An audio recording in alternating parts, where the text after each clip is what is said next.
What do you think would happen if you spent a full hour in the dark, alone with your thoughts, turning off all of your sensory inputs? You think you could handle it? You think you'd get bored? Or do you think you'd spawn some of the best ideas you've ever come up with? Stick around. In today's episode, I'm going to talk to you about how flotation therapy is going to be the key to unlocking your productivity and the grandest ideas that are going to move your life forward. What's up, fam? Welcome back to the show. I'm your host, CMH, founder of StartupU. StartupU is an interactive learning place for online business owners. Before we get started, if you guys could do me a big favor, because it helps me with the YouTube algorithm, hit the like, hit subscribe, hit the bell for notifications if you want to help me continue to grow this channel. It really helps me out a lot. Okay, let's talk about float therapy. So what we're going to do is I'm going to walk you through the experience of what you can expect from float, and I'm going to talk to you about at the end. So stick around. I'm going to talk to you about why I'm including in a productivity series. You're probably like, Chris, how does me laying around in a tank help me be more productive? Should be the opposite. I should be doing things and actually actively engaged in getting stuff done. How does this have anything to do with productivity? Stick around. I'm going to tell you exactly why at the end. But first, let me walk you through the experience of float, because I think it's really, really profound. I think there's a lot of questions around what it is. So I want to accomplish that first. Okay, and also shout out to my friends over at True Rest Austin and True Rest Cedar Park, specifically Tanner at True Rest Cedar Park, for allowing me to come in when they were not open to film this amazing footage for you guys to see. So the essence of it is you're really walking into a very relaxed environment with float. All right, so you're going to walk in. It's like a spa environment. So you're going to walk in. You have various aspects where you can relax. There's also music. It's kind of dimmed light. You have salt lamps and so on and so forth. So it's really, really an awesome experience to kind of walk in.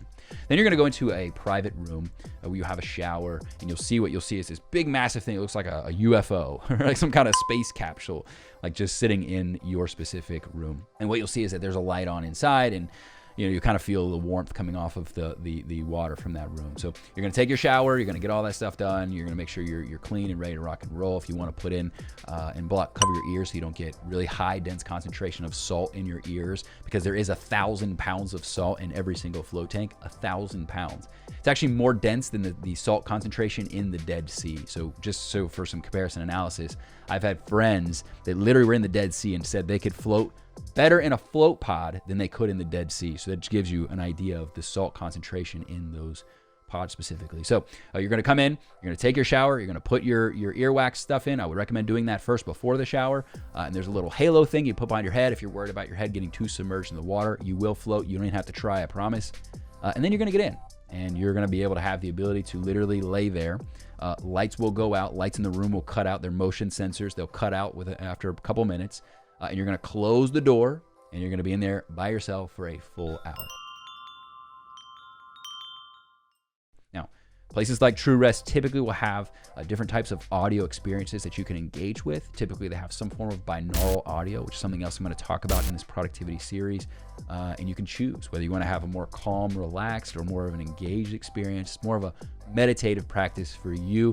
And inside of those circular pods, in addition to, or in relation to some of the traditional ones, which are more narrow, there's better surround sound. It's been my experience.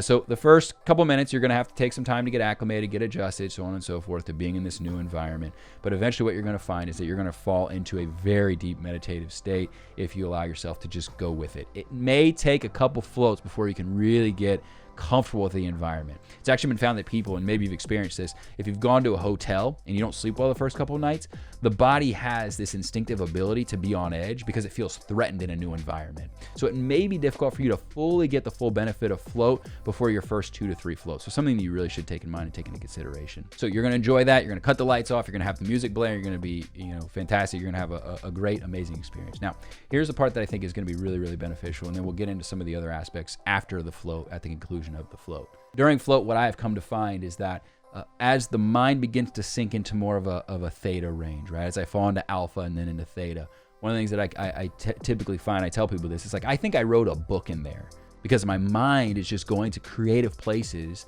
that I don't normally go to because I don't create the bandwidth for that to happen. Sometimes it's things I need to do. Sometimes it's epiphanies about stuff that I should be working on, or sometimes it's new creative ideas, or a new marketing strategy, or a new business opportunity, or whatever the case may be. And here's why I wanted to save this part for a little bit later on, because usually in the middle of a float, one of the things that I have come to find is that it's not necessarily about the things I'm doing. It's the reasons why I'm doing them. And sometimes what we find is that we get caught up in the hamster wheel. We're just doing all these things and juggling all these balls. And then sometimes it takes an intentional practice like float, just laying there and kind of being with your thoughts alone, unabated, undistracted for a full hour in an environment that's conducive to tapping into theta, right? That you really realize like, I've really been doing this a lot and it's not working. And I don't know why I didn't realize it's not working until now, right? So I'll often come home and instead of going from A to B to C to D to E, I just go straight to A to Z. I'm like, oh, this was easy, right? So for me, it's not about how many times I'm swinging. It's about making my swings count. And that's where float has been tremendously beneficial for me, being the type of person that just has a lot of ideas and a lot of inspiration, has a lot of energy to do a lot of things. That's all great. That's part of definitely being productive. What I want to do is I want my productivity to be calculated. I want to take time to really sharpen my axe before I swing. And that's really what float therapy allows me to do, is be in that environment where I'm conducive in the right brainwave state, in the right environment, getting my body in a place where I can actually assess what I'm doing and why I'm doing it, and then align that with new epiphany moments, new ideas, creative inspiration, and things that I just haven't done before. So I like getting out of my environment, because sure, you could just float in your bathtub at home. That's totally fine. You're not going to float on top of the water unless you go buy a bunch of Epsom salt. But theoretically, you could create a different environment for yourself in your own home. I just like going to an actual spa like that, where it's a different environment. I change it. I'm intentional about doing that. And I can really engage with the moment. I can really be present with myself for a full hour and force myself, as hard as it is, because it will be hard to stay the full hour, force myself to be in there for the full hour. Now, after it's done, open up, get out, take your shower again, and you're going to rinse off all the salt. Trust me, you do not want to leave with all that salt in your body. Now, pro tip, I do like to wear leisurely type clothes when I go float. You'll see in this footage that we're showing you, I'm in, slacks, or not slacks, I'm in sweatpants. I'm in sweatpants, I'm in a sweatshirt, and I'm wearing sandals. Because after the fact, you're going to be wet, you might still have some salt, whatever, you don't want to get it on the, so I typically wear leisurely clothes. And I go in there. I know in these footages, you're not going to see me in the nude because that's not appropriate. Would probably get taken off of YouTube. Oh my God.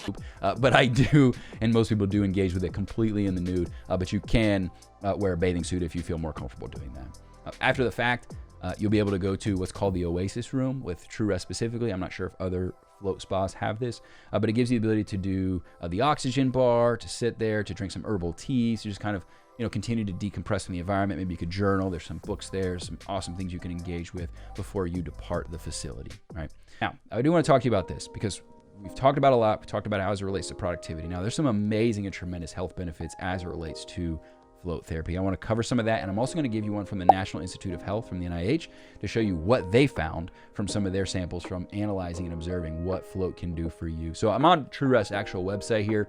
Float therapy was actually invented in the 1950s. A couple of the major benefits: increased blood circulation, increased healing abilities. Probably has a lot to do with the Epsom salts, 1,000 pounds. So imagine when you sprained your ankle in high school, you put your ankle in a bucket full of Epsom salts. It's the same concept, just very concentrated. Pain management, again, Epsom salts.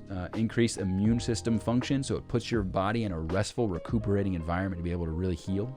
Athletic training and recovery. Feelings of euphoria, sleep schedule maintenance, increased time in sensory reaction time and sensory acuity, increased creativity, we covered that one, and then stress reduction. So that's the one I really want to focus on. That's why I saved it for last. Specifically, if you are a high stress person, entrepreneur, type A, highly productive, wanting to be productive, it's likely you're spending a lot of time in beta, which is linked to a cortisol stress response, right? So I want to check this out here. Basically, participants reported significant reductions in stress, muscle tension, pain, depression, and negative affect, accompanied by a significant improvement in mood characterized by increase in serenity, relaxation, happiness, and overall well-being. In reference to a group of 30 non-anxious participants, the effects were found to be more robust in the anxious sample and approaching non-anxious levels during the post-float period. Further analysis revealed that the most severely anxious participants reported the largest effects.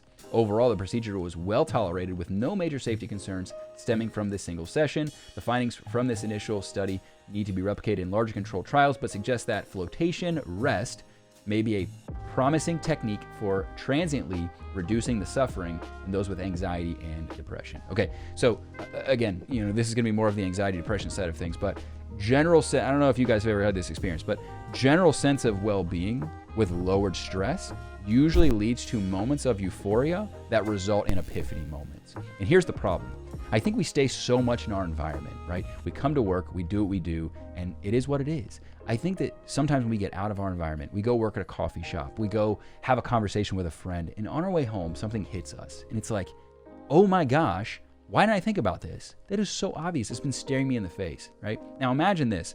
Imagine creating an environment where that opportunity is magnified, where you actually are intentionally lowering the stress levels, where you're intentionally promoting a sense of euphoria, and the ability to intentionally tap into those environments that promote some of your higher level consciousness thinking in terms of your creativity. Now, imagine this. Imagine if you engage in that on a regular basis, and now instead of having epiphany moments that it takes you 3 months, you're creating those moments every week, right? So you're not stuck in hyperdrive for 6 months, realizing something's not working. You're able to quickly figure out what's not working and what I need to do with my business to be more productive with my time, with my day, with my efforts into what I'm doing. So I'm not trying to overstate or continue to keep beating on a dead horse here, but it has been one of my biggest hacks. I hope you guys get a chance to enjoy Float. I also hope you get a chance to hit like and subscribe to this channel and hit the bell for notifications as we continue this productivity series. I hope you do get a chance. I would highly recommend you check out TrueRest is obviously a go-to source. They're expanding around the country,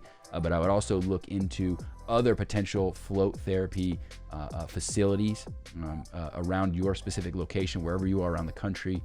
I would look for those, try it out. Again, it's going to take a few times for you to really get acclimated into doing this. Definitely engage with it. Don't forget to engage with this series by liking, subscribing, and waiting for the next video. And I will see you guys in the next one.